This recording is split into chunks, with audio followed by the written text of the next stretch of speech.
kalau itu dianggap berbohong, Ya. maka potensinya ada dua. Karena intimidasi atau ancaman, Ditekan ya. ditekan, atau karena memang dia bersepakat dengan pelakunya. Dalam hukum pidana dikenal dengan pasal atau perkara keterangan palsu. Iya, ada pasal sendiri ya. Ada pasal sendiri. Saksi memberikan keterangan palsu. Jadi bisa dipidana. Maka Susi berpotensi menjadi tersangka atas keterangan palsu. Jadi TNI Polri itu bergerak pergi. Nah, kosongnya itu kemudian video berikutnya kita lihat bahwa ada orang penonton yang masuk ke lapangan, loncat. Loncat nih. Ya. Okay. Artinya loncatnya itu karena pengamanan sudah tidak ada. Ini malah 3 aparat yang maju ini penembakan yang tahap kedua. Di selatan lebih banyak lagi. Ada lebih dari 5 kayak sumber asap. Mau 5 kayak mau berapa, efeknya pasti parah. Ya nggak tahu kenapa ditembakkan tribun ya. Ini sampai akhirnya chaos nih, berbubar kan? Iya, kan peristiwa itu kemudian membuat situasi panik. Tidak ada keperluannya untuk menembakkan gas air mata. Kita bukan sedang menghadapi orang yang sedang membakar kota. Orang perih mata, sesak napas, kerongkongan sakit. Ya kan? Iya. Ya. Itu kemudian semua orang mengarah kepada pintu keluar. Terus pas di pintu tuh nggak ada masalah, pintu tuh kebuka semua begitu tuh. Tetap aja itu potensi kematian tinggi. Ini perbuatan yang di luar manusia. Dan sekarang kita beralih ke Kanjuruhan. Oke. Temuan LPSK ada pelanggaran pengamanan dalam tragedi Kanjuruhan. Iya. Terlalu berorientasi bisnis, LPSK sentil federasi hingga broadcaster atas terjadi tragedi Kanjuruhan. Sebetulnya, kita sebelum podcast ini udah sempat melihat video yang menjadi temuan LPSK yang saya sebenarnya baru pertama kali lihat video ini gitu kan. Kalau opini saya pribadi, sebetulnya setelah peluit panjang tuh kayaknya aman-aman aja tadi ya. Aman. Orang turun ke bawah pun mereka cuma pengen menyalami pemain, selfie nggak ada yang rusuh, gitu kan. Terus nggak tahu kenapa tiba-tiba ditembakkan gas air mata ke tengah lapangan, di mana tidak ada kerusuhan. Tiba-tiba tribun yang sebelah sini, tribun selatan, yang mereka santai-santai aja, diem-diem aja, ditembakin. Itu saya baru lihat loh videonya. Oh ya. Di video itu dapat dari mana? Ya. Bisa kita putar videonya? Boleh. Boleh. Kita putar sini ya.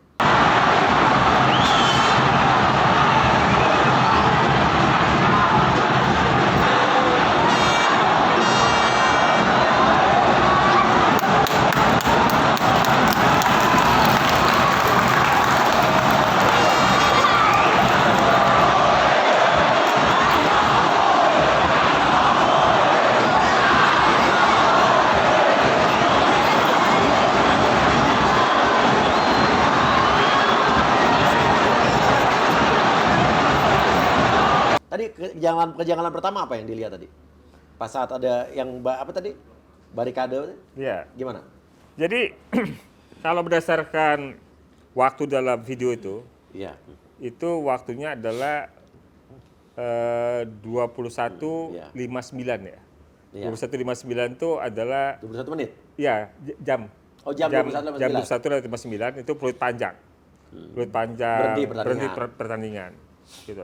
Dan kemudian ketika berhenti pertandingan itu, tadi kita bisa lihat di video, itu video diambil dari VIP, dari tribun VIP. Tribun VIP itu posisinya barat. Nah, jadi yang dia melihat ke depan itu tribun timur. Tribun timur itu disebutkan tribun nomor 7 dan 8. Oke, di depan. Tribun 7 dan 8. Nah, di situ juga ada papan skor. Nah, kalau kita lihat sejak pukul 21.59 itu ketika peluit panjang, itu ring 1 stadion itu, ring 1 dalam, Ini yang depan nih, yang depan nih ya. Ring 1 itu artinya di lingkar luarnya lapangan sepak bola. Itu kan memang sebelumnya dijaga oleh 3 pihak. Ada disebut steward, kemudian ada pihak keamanan. Keamanannya itu TNI Polri. Oke, di sini posisi ini Pak ya, yang tadi depan tadi nih. Ini masih ada nih? Masih. Jadi nanti kita lihat mereka bergerak. Mereka bergerak dari arah selatan, dari timur itu ke arah utara. Pergi nih. Pergi. Ini nih ya, ini posisinya pergi ya. Jadi TNI Polri itu bergerak pergi. Nah, padahal ini penonton masih ada di daerah situ. Penonton masih ada di situ. Okay. Nah, kosongnya itu kemudian video berikutnya kita lihat bahwa ada orang penonton yang masuk ke lapangan, loncat. Loncat nih. Ya.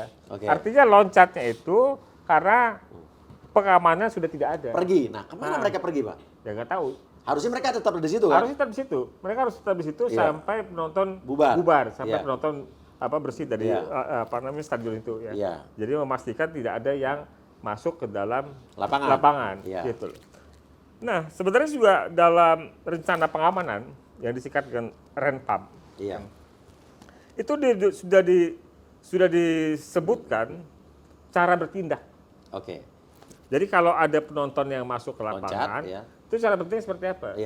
Cara bertindaknya itu adalah kembali membuat barikade di seluruh sekitar di bawah. ring 1 itu. Ya, ring 1 itu. Tapi kan nggak dilakukan, nggak terjadi. Ini hilang aja mereka nih, hilang tuh ya? Hilang aja. Siapa yang nyuruh tuh nggak tahu ya? Nggak tahu. Harus diselidiki siapa yang ngasih perintah mereka meninggalkan pengamanan di situ. Dan siapa yang tidak mengasih perintah, mereka untuk kembali mengamankan. Gitu loh. Udah penonton masuk lapangan, kok tetap nggak ada barikade itu? Diem aja gitu. Sebenarnya kalau itu dipertahankan barikade itu, nggak terjadi tuh. Nggak terjadi. Nggak ada penonton yang bakal masuk ke dalam lapangan hijau. Gitu loh. Ya kan? Ini karena ada kemudian penonton masuk ke lapangan hijau, sebut mereka masuk kemudian mau foto bareng pemain atau minta kaos segala macam, ya kan? Atau mereka ada foto-foto di lapangan, bawa spanduk gitu. Ya tapi kemudian kan seperti tidak terkendali, ya kan makin banyak yang masuk. Tapi kalau kita lihat coba videonya nih Pak, ini berarti kan mereka masuk ini masuk aja nih ya, ini damai nih ya. Mereka nyamperin penonton pemain, meluk, foto tuh. Kita tidak akan bicara sampai di situ. Tidak akan membicarakan penonton yang ada di lapangan. Kalau seandainya rencana pengamanan itu tetap dijalankan. Barikade tadi ya. Iya, kalau rencana pengamanan itu tetap dijalankan, itu semua semua ring 1 di dalam stadion itu tidak memungkinkan penonton untuk masuk ke dalam. Tapi ini kan posisinya udah ada di situ nih Pak. Dan tidak, coba kita lihat gambarnya, ini berarti kan penonton nih pada foto nih. Ini di depan gawang. Terus ini kayaknya nggak ada tonjok-tonjokan juga nggak ada nih Pak. Ini damai sebetulnya. Damai. Nah, sampai akhirnya gas air mata ditembakkan tuh kerusuhan gara-gara apa jadi? Padahal ini videonya kan kayaknya walaupun udah masuk lapangan tapi tidak ada kerusuhan yang berarti nih. Tidak ada. Jadi itu yang kita juga jadi pertanyaan buat kita. Kemudian kita catat pada laporan yang kita buat ya di menit kesekian itu ada suara tembakan gas air mata. Ya sebelumnya ada di antara depan tribun timur, ya kemudian diikuti dengan tembakan gas air mata di tribun selatan itu yang ada gate cukup terkenal, gate 13, pintu 13, ya yang 12 dan 13 yang banyak korban, karena pintunya ditutup, terkunci. Gitu.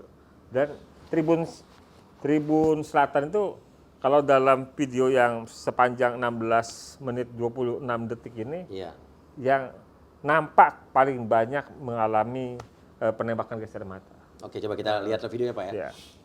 Ini awalnya adalah, ini polisi yang megang senjata gas air mata nih? Ini di lapangan nih awalnya? Ini 3 aparat nih? Oke, dia nembakin pertama kali ke? Sebelum ini sudah ada penembakan. Sebelum sudah ada penembakan. Ini malah 3 aparat yang maju ini penembakan yang tahap kedua. Oh, ini tahap kedua nih? Tahap kedua. Yang itu kemudian kita lihat ya, ada seperti asap. Asapnya juga terlihat seperti ada tiga penembak itu yang tadi maju ke depan, ya kan. Sementara yang di selatan lebih banyak lagi. Ada lebih dari 5 penembak. 5 kayak sumber asap. Sumber asap, iya. Ya kalau kita mau hitung mungkin menurut saya lebih dari 5 kan. Karena saya harus hitungnya aja. Yang jelas bahwa efeknya mau 5 kayak mau berapa, efeknya pasti parah. Gitu loh, ya kan? Gitu. Jadi nggak perlu kita hitung soal jumlahnya, tapi dampaknya pasti parah. Gitu. Nah, gitu. Tribun yang paling banyak korban berarti yang sebelah kanan ini? Yang selatan. Mereka nembakin dari bawah berarti ini? Iya, dari lapangan. Ini padahal mereka ini dalam keadaan di kanan nih tertib ya? Iya kan sebagian besarnya ini kan penontonnya sekitar 40.000. Iya. 40.000. Iya. Ya kalau kita mau pakai, kalau coba kita hitung berapa sih masuk ke lapangan? Iya. Ya menurut saya mungkin nggak nyampe 1.000. Iya. Gitu. Artinya ada 99% penonton ya tetap berada di tribun. Iya. Gitu loh. Ya. Yang itu nggak mengancam. Ini mereka kan bukan datang demonstrasi. Iya. Mereka ini datang dengan cinta kepada Aremania. Iya. Tapi pulang dengan tinggal nama. Iya, tapi kan aneh ya, kenapa ditembakkan ke tribun? Padahal di tribun ini kayaknya nggak santai-santai aja nih. Kenapa kira-kira di tribun? Ya nggak tahu kenapa ditembakkan tribun ya. Ini sampai akhirnya chaos nih, pada bubar kan? Iya, kan peristiwa itu kemudian membuat situasi panik. Panik, ya pastilah. Pasti. Orang perih mata, sesak napas, kerongkongan sakit, ya kan? Iya. Ya. Itu kemudian semua orang mengarah kepada pintu keluar. Iya. Pintu keluar itu jalannya bukan lurus, bukan rata, Mas Uya. Iya. Jadi pintu keluar itu adalah tangga yang turun. Oke. Tangga yang turun. Iya. Setelah tangga yang turun ini, kalau ini menurut kami masih curam. Masih curam, ya. Curam. Dan jarak antara ujung tangga dengan pintu itu dekat. Hanya tinggal 2 meter apa 3 meter. 2 meter. Kunci. 2 meter dan kunci. Gitu. Iya. Jadi ribuan orang menyelamatkan diri ke dalam pintu keluar ini, ya. Kemudian pintu terkunci, ya. Termasuk juga ada keterangan dari saksi kami bahwa ada tembakan yang masuk ke arah situ, ke arah pintu. Jadi udah mereka mau keluar, ada tembakan. Bisa, pasti ada tembakan yang masuk juga ke arah pintu itu. Oke. Jadi buat apa jadi ditembakin? Ya itu yang kita juga. Kan mereka udah mau kabur keluar, ngapain gitu loh? Iya. Sebodoh itu kayak nembak gitu. Kan juga jadi pertanyaan, kemana yang harus jaga pintu? Iya, yang jaga pintu juga kemana yang megang kunci? Kenapa dikunci gitu? Kenapa dikunci benar, Mas Uya? Karena memang itu nggak boleh dikunci, berdasarkan peraturannya FIFA dan peraturan PSSI, itu nggak boleh dikunci. Gitu loh. Dan penjaga pintu itu tugasnya dari sejak penonton masuk di awal sebelum mulai permainan, sampai dengan selesai penonton terakhir keluar, itu mereka harus tetap di tempat. Standby. Ini sampai sekarang ya udah jadi bahan penyelidikan nggak nih? Ya harusnya sudah ya, ini kan bukan penyelidik ya. Iya, betul. Tapi harusnya sudah. Kenapa mereka meninggalkan tempat mereka bertugas? Iya. Gitu. Dalam rencana pengamanan itu sudah disebutkan, Mas Uya. Siapa saja dari kesatuan mana ya yang berdinas di situ, bertugas di situ. Gitu. Jumlahnya ada, ya. Asal kesatuannya ada, ya. Dari mana saja kesatuan itu ada, itu bertugas di masing-masing gate, masing-masing pintu itu. Ini juru kuncinya udah minta keterangan, harusnya udah ya berarti? Harusnya sudah. Gitu. Iya. Belum lagi di stadion itu ada CCTV. Iya. Ada 32. Nah ini menarik. Ketika kami tanyakan kepada Dinas Pemuda dan Olahraga di Spora yang memang berkantor di stadion itu katanya 32 CCTV itu beroperasi nyala. Nyala, pada satu nyala. Nyala. Nah, lalu? Dan CCTV itu kan sambar petir lah ya CCTV. Sambar petir. Nah, CCTV itu juga mengarah ke pintu, dari alat dalam itu mengarah ke pintu. Iya. Ya. Pertanyaannya itu petugas yang memonitor CCTV itu ngapain dia? Kerjanya ngapain menurut saat itu? Ngasih tahu nggak ke orang-orang kalau ada orang terjebak di situ? Iya. Gitu kan? Karena itu semuanya nyala. Iya. Gitu. Artinya ada pengetahuan dari panitia, ya, bahwa banyak orang terjebak di pintu keluar. Gitu loh. Dan pintu itu, Mas Uya, itu cuma ukurannya sekitar 140 cm. Iya. 140 cm itu dibagi 2. Oke, begini ya.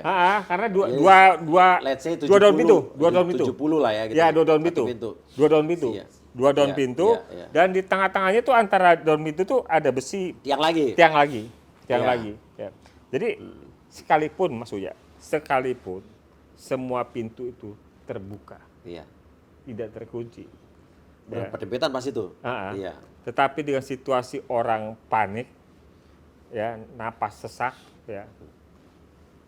Ribuan orang, pastilah, ribuan orang berebut berebutan masuk ke keluar duluan, jadi bottleneck kan? Dengan bottleneck, dan dengan jalan yang curam, ya, tetap aja pasti mati. pasti. Cuma korbannya mungkin berkurang. Iya. Tapi tetap aja ini tangga itu curam maksudnya. Jadi masalahnya sebetulnya bukan hanya di pintu, tapi di yang nembakin gas air mata. Iya. Jadi terlepas di pintu tuh nggak ada masalah, pintu tuh kebuka semua di gate itu. Tetap aja itu potensi kematian tinggi. Gitu. Dan yang saat kita lihat video ini juga pas ditembakkan gas air mata tidak ada sesuatu hal yang berarti memang harus ditembakkan gas air mata itu kan. Nah, ya, ini kan berarti ada kesengajaan kah, apa salah perintah, apa spontanitas, apa gimana? Ya bisa hanya dianggap sebagai lalai dong. Iya. Ini apa kesengajaan berarti? Seharusnya bisa dibuat sebagai kesengajaan. Didap dong kalau begitu. Ya Mas Uya yang bilang gitu. Iya nggak, makanya saya nanya, saya bertanya. Didap dong kalau sampai itu adalah kesengajaan. Iya. Betul nggak sih? Iya. Ya tentu. Iya. Tidak ada keperluan untuk menembakkan gas air mata. Iya. Kita bukan sedang menghadapi orang yang sedang membakar kota. Enggak. Iya. Dan video ini dapat dari mana boleh tahu Pak? Ini kita dapat langsung dari yang mengambil gambarnya ya. Iya. Dan sebenarnya beberapa video ini sudah ditayangkan di YouTube ya. Iya. Tapi kita dapat yang utuh. Gitu. Iya, yang utuh ya. Sehingga kita walaupun kami mendapatkan banyak video lainnya, ya. Tapi video ini yang kami ambil karena dia ngambilnya dari VIP. Iya. Dari VIP sehingga dia dapat semua kanan kiri dapat gitu loh, ya.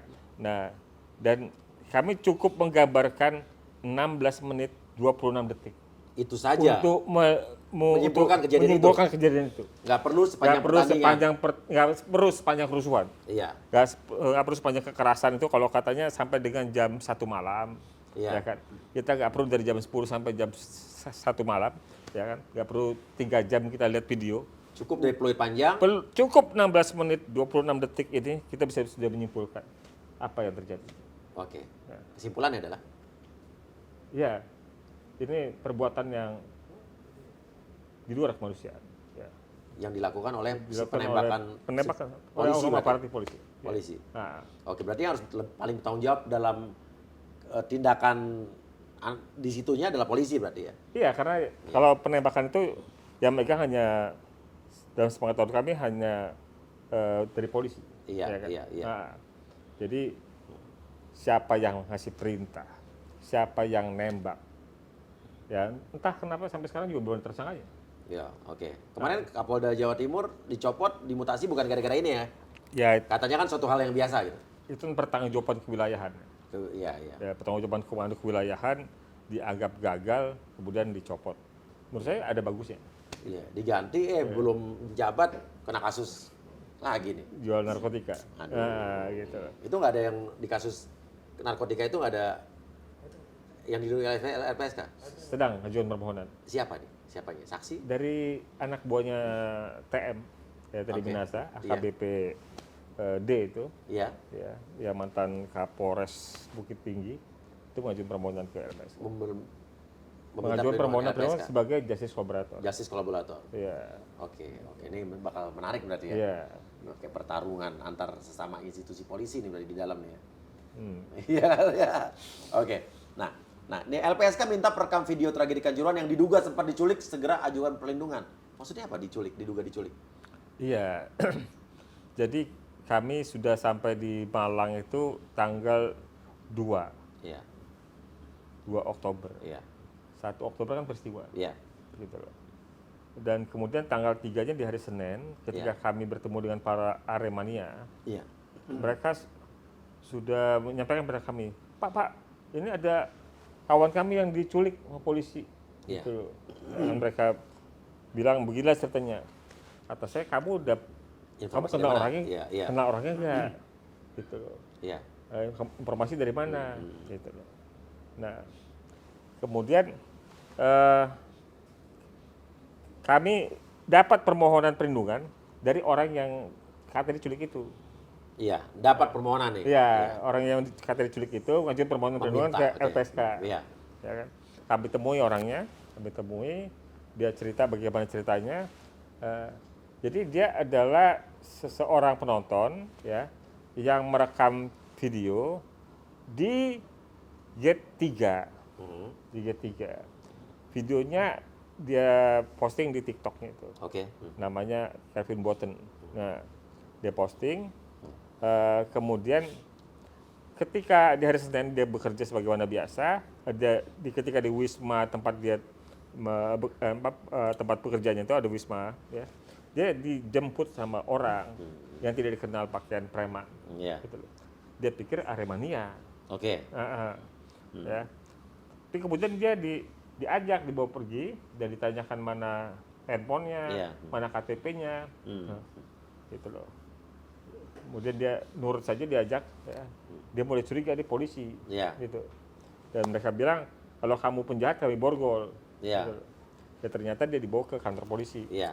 Kemudian dia periksa selama Berarti emang benar polisi yang bawa? Benar polisi, tapi pakai preman. Dan tidak menyampaikan surat surat panggilan, nggak ada segala macam. Jadi bisa dibilang diculik polisi gitu? Ya itu yang kemudian kan isunya jadi diculik. Katanya karena, gitu ya, karena tidak ada surat, tidak ada pakaian resmi. Dia diperiksa selama 2 jam, kemudian dia dibebaskan lagi, artinya dibolehkan pulang. Gitu loh. Nah, apa kesimpulannya katanya? Ya karena videonya itu digunakan untuk proses penyidikan di LPA yang perkara pasal 359, 360. Itu apa nih? Kelalaian yang menyebabkan kematian dan kelalaian menyebabkan luka. Gitu. Video isinya apa? Video itu menggambarkan situasi di G3, ya, di mana orang cukup ramai, panik segala macam, dan mau keluar pintu itu sulit, ya. Padahal pintu itu sebenarnya terbuka, gitu loh. Tapi yang tadi saya bilang Mas Uja, itu karena ribuan orang, ya kan. Kalau kita di sini berapa ratus orang, pintunya hanya segitu, ya kan. Itu kan rebutan. Ya ada Mas Uja yang lebih menarik lagi kalau Mas Uja tunjukin videonya, ya. Itu daun pintu itu 2 pintu terbuka, Mas. Terbuka. Tapi orang yang di depan pintu itu nggak bisa keluar. Karena? Padat banget, Saking padatnya, ya mereka itu yang dari luar mau nolongin itu nariknya susah. Ya, karena benar-benar mepet ya. Mepet, benar. Itu tadi saya bilang, sekalipun pintunya semua terbuka aja, potensi kematiannya tetap tinggi. Ya. Dan ini videonya memang benar-benar menggambarkan bagaimana ya itu sulitnya keluar walaupun pintu dapat terbuka. Apalagi tertutup. Gitu. Oke, terus selanjutnya yang ini yang minta pertolongan tadi? Iya, selanjutnya kami juga kemudian datang ke kantor polisi bertanya tentang, karena sebelumnya ada keterangan bahwa handphonenya disita. Kami tanya ke polisinya, itu handphonenya disita? Oh enggak Pak, kami nggak sita. Waktu itu memang ada dipinjam untuk datanya itu, videonya itu mau diambil, dipindahkan. Ya. Itu yang karena memang nggak ada kapan mau dipulangin, ya, nggak ada informasi kepada si Kevin kapan dipulangin handphone itu, ya. Kemudian kami bantulah Kevin untuk mendapatkan handphone itu. Ya. Jadi kemudian Kevinnya karena dia sedang mengajukan permohonan perlindungan LPSK, kami temenin ke polisi dan dapatkan handphone itu kembali. Jadi sebenarnya Kevin ini videonya masih ada. Masih ada. Jadi sebenarnya Kevin ini memang tidak diculik. Tidak diculik. Isunya diculik, ya. Isunya diculik. Tapi suasana atau akibat dari tindakan yang kurang memperhatikan prosedur tadi itu dampaknya luar biasa kepada. Jadi kan seolah-olah diculik diambil paksa gitu kan, ya. Iya, dampaknya luar biasa buat yang lain itu. Ya. Itu klarifikasi itu kurang bermanfaat. Akhirnya karena orang udah percaya dengan keterangan pertama, rumor pertama bahwa dia diculik, gitu loh. Dan itu berdampak pada mereka yang punya keterangan penting atas peristiwa itu juga takut, was-was, gitu. Jangan-jangan akan diperlakukan seperti ini, gitu loh, ya kan? Mau ngebantu malah diperlakukan seperti ini, begitu. Oke. Waduh, ini berarti. Tapi selanjutnya apa yang akan dilakukan dari LPSK untuk temuan-temuan ini, untuk ke tingkat kepolisian mungkin atau Kapolri atau? Ya. Temuan LPSK sudah kami sampaikan ke tim pembentukan presiden, TGIPF, ya. Jadi TGIPF pernah mengundang LPSK untuk menyampaikan temuannya, dan sudah kami presentasikan temuan kami seperti apa, gitu loh. Mereka juga memberikan apresiasi karena menurut mereka temuan LPSK rinci dan banyak informasi yang berguna buat mereka. Termasuk juga kami sudah menyampaikan kepada Kapolri. Iya. Ya, kami sudah menyampaikan melalui surat ya, dan mungkin dalam waktu dekat kami juga akan bertemu dengan Kapolri untuk menyampaikan secara langsung.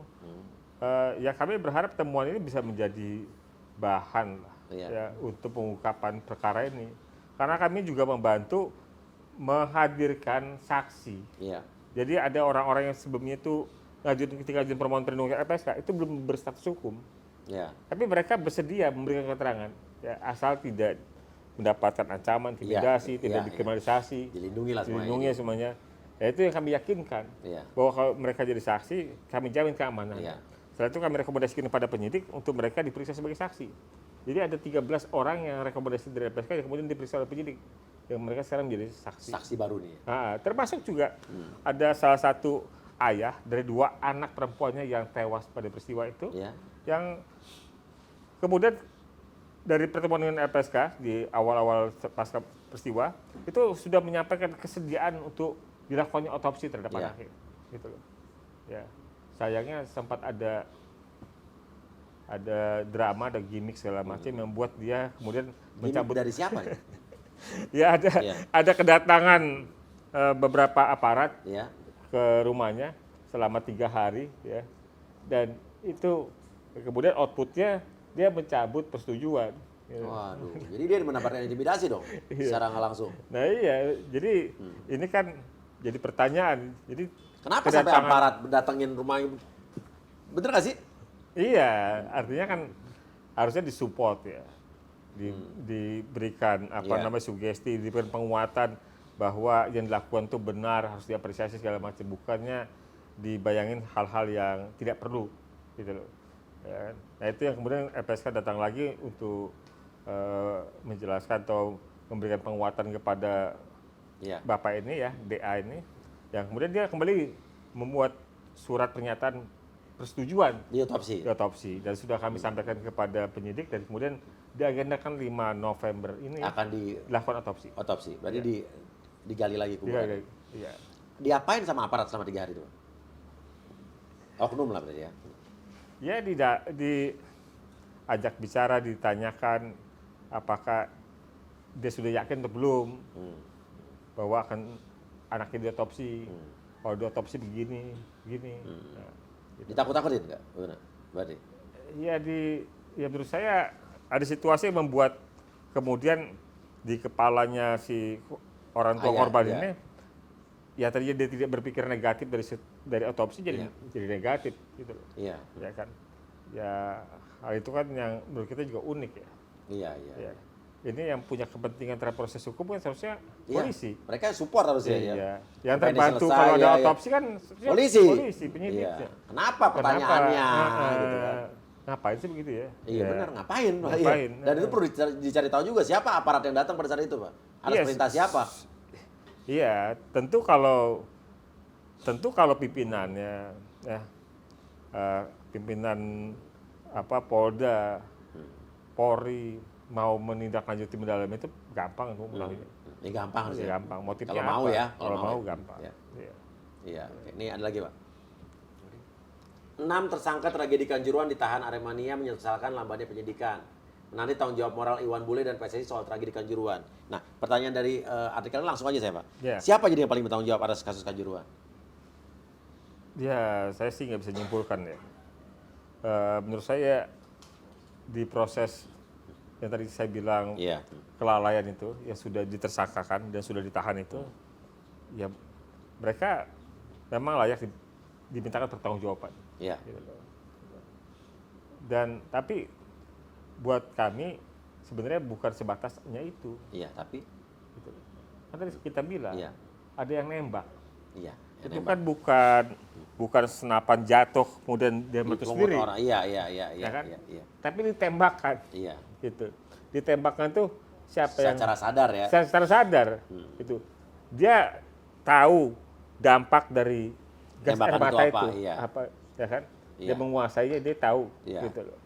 Dia tembakan dengan sengaja itu perbuatan pidana bukan? Iya.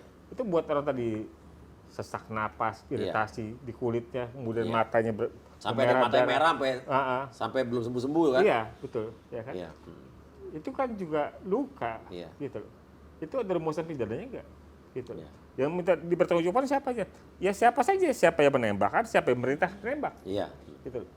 Dibuktikan aja kalau kemudian dia berdalih bahwa itu perintah, dibuktikan aja, dibuktikan saja, ya kan? Siapa yang ngasih perintah? Gitu. Tapi kan itu suatu hal yang nyata kita melihat bahwa ada tembakan ke arah tribun, banyak sekali videonya. Gitu. Kalau ada yang bilang nggak ada tembakan ke arah tribun, yuk kita nobar aja. Iya. Yuk kita nobar dari ini aja deh. Jelas nih dari video ini ya. Video ini aja. Iya. Itu loh. Video 16 menit ini ya. Jangan-jangan mata kita yang ada masalah ya. Iya. Gitu. Ini jelas banget ya. Dan jelas ditembakkan ke tribun yang lagi adem-adem aja gitu. Adem-adem aja. Iya, gitu loh. Iya benar juga sih. Gitu. Dan yang lain, kita udah punya perlindungan undang-undang perlindungan anak. Termasuk juga hal-hal yang membahayakan pada anak itu bisa dipidana. Kan banyak korban anak. Kan banyak anak situ. Ya kan banyak anak nonton. Malang Aremania ini unik ya. Penontonnya itu dari segala usia. Iya, keluarga, family juga. Family ya. Maksud saya dari istilah kata, dari kakek nenek sampai balita. Ada semua. Itu ada nonton. Gitu. Makanya saya bilang tadi, mereka ini datang dengan cinta, pulang tinggal nama. Iya, ini keterlaluan sih. Iya, gitu loh. Ya kan? Iya. Ya kalau tadi kita bilang ini penontonnya 40.000, berapa sih turun ke lapangan? Gitu loh. Lalu apa salahnya emak-emak, anak-anak yang sedang cari hiburan itu? Gitu loh. Ya kan? Ngapain ditembakkan ke sana? Oke. Gitu.